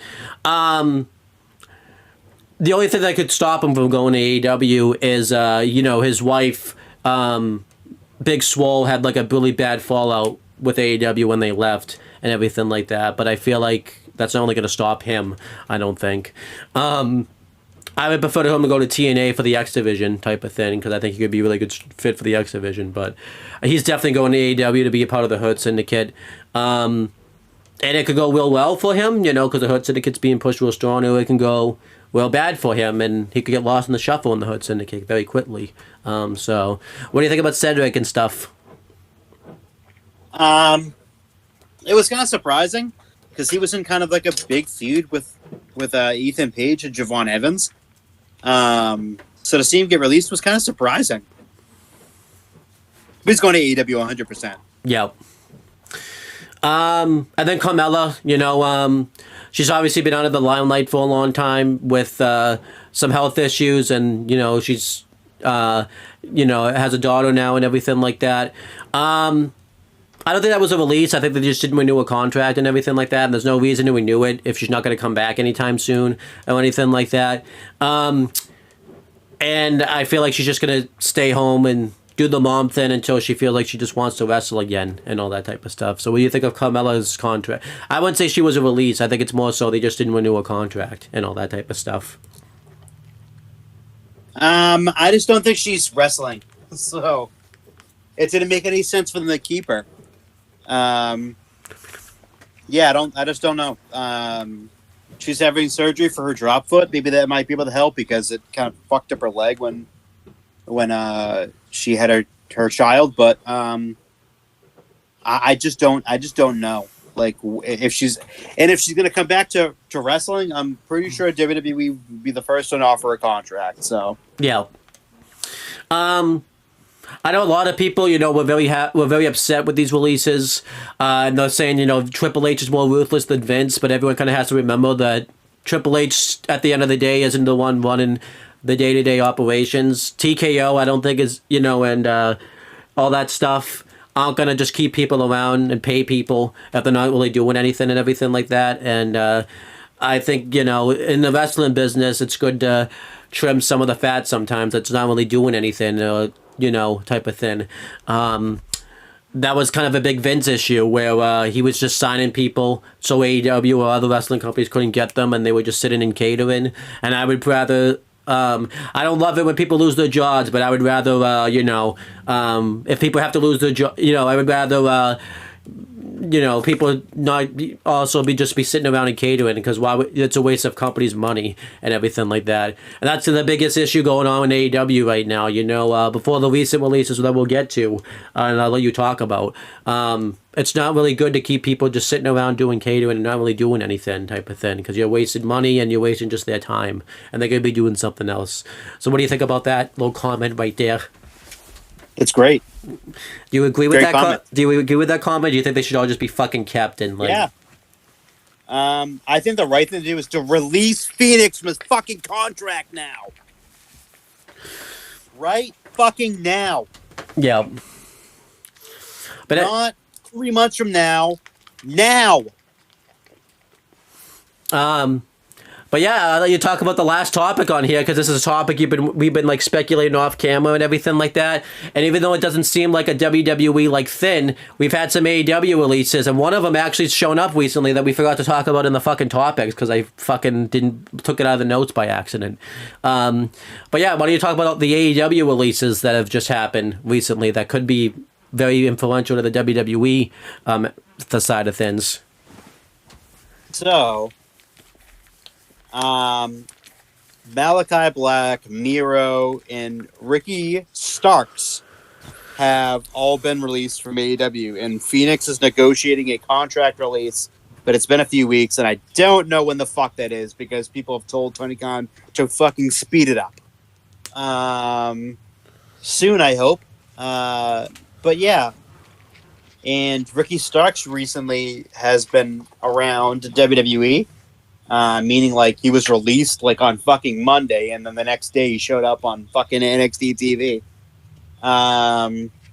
His new name is Ricky Saints, which makes a lot of sense because he is a New Orleans native and New Orleans football team is the Saints and he's very prideful of New Orleans.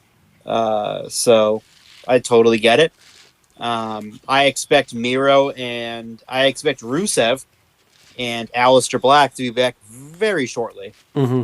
And hopefully that dick, Tony Khan, lets Phoenix out of his contract so that he can take his rightful place right next to his big brother on Monday Night Raw. Yeah, all these releases is the opposite. I'm happy these finally happened. Because Tony Khan was getting very petty and not releasing any of these people. And I'm finally happy that it happened. Miro, I feel like he just had a wrestling match recently at an indie show. I think he's going to be in WWE again very soon, as Rusev, and I think he's going to finally get some stuff going again. And I feel like Rusev will be huge when he finally comes back and everything like that. Malachi Black, this has been reported. I think basically since Triple H took over, that he wanted to be out of there pretty much to go work with Triple H, and obviously it would. Be teased and then it doesn't happen type of thing, and finally it's happened. We were obviously he's been released and there's no hope of him coming back because the House of Black is the one thing now and everything like that. And Aleister Black can finally be with his wife. I imagine he'll be on the SmackDown brand since Zelina just moved to the SmackDown brand pretty recently, unless they do a draft or something. And I think it's going to be awesome. He'll be finally back in WWE again. And I think him and Triple H are going to have magic together when he goes to WWE. He was a big part of his NXT run and everything like that. And I'm looking forward to see what Malachi Black can do, / Aleister Black can do in WWE again. And I think he's going to get reinvigorated and everything like that. He probably is going to take some time off because... I know he said he's done injured, but I assume he's probably beat up from his AEW run because he's done a lot of things in AEW, so I'm looking forward to see what he can do there. And Ricky Starks / Saints, is a huge one. That was pretty imminent. He had been in the limelight anyways, obviously, because he was doing a lot of indie shows and there's a lot of controversy around that. And I'm just happy to finally see Ricky Starks / Saints in a wrestling capacity again. He sat at home for a long-ass time up until, November, December-ish, when he started doing the GCW shows and everything like that. And, right now it looks very good. He cut a really good promo the first week, and then this week he signed his contract. I don't know what is... And I like the fact that he's doing NXT first, because I don't really think, there's really much that he can do on the main roster right now since Mania is kind of getting in motion. And I think he's going to be a huge staple for NXT at the moment. I could see him, right now it seems like he's a babyface. I think he can do the babyface thing very well. I know a lot of people, I like him as the heel, but I feel like AEW really didn't give his babyface run much of a chance because Jay White's fucking appearance in AEW fucked that up. And, I don't really think Tony Khan really knew what to do with him as a fucking babyface, as we've seen. Because he turned, very quickly into a heel again. And then, he totally fucked him over there. So I'm looking forward to seeing what he can do in NXT. It looks like his first feud at the moment is going to be with Wesley, which makes sense, kind of gets him something going. Ethan Page and him, I think, could make magic together. In a feud, which would be kind of cool because obviously they feuded before in AEW, so it'd be kind of cool if they transfers in NXT and everything like that. And please just release Phoenix. It's time for Phoenix to finally get going again. And I think him and his brother need to have a legendary tag team run and everything like that. So these releases I'm happy about because these are people that have been wanting to leave AEW for a long time. I think, since 2022, most of these releases were wanting to happen. So, so I'm happy about this. Anything else you want to say about this? No, I think we've covered everything. Anything else in this landscape of professional wrestling that you want to talk, at least in the WWE side of things, that you want to talk about? Or do you think we covered everything? We covered everything. But that's pretty much it, guys. Thank you guys for watching this video. Chris, is there anything you want to plug or promote before we get out of here? I don't got anything because we haven't done anything. Yeah, we did nothing. But we got to do some things. Tomorrow or Wednesday, depending on schedules and things, we're going to bring back the retro. We're going to do the Elimination Chamber 2010 retro.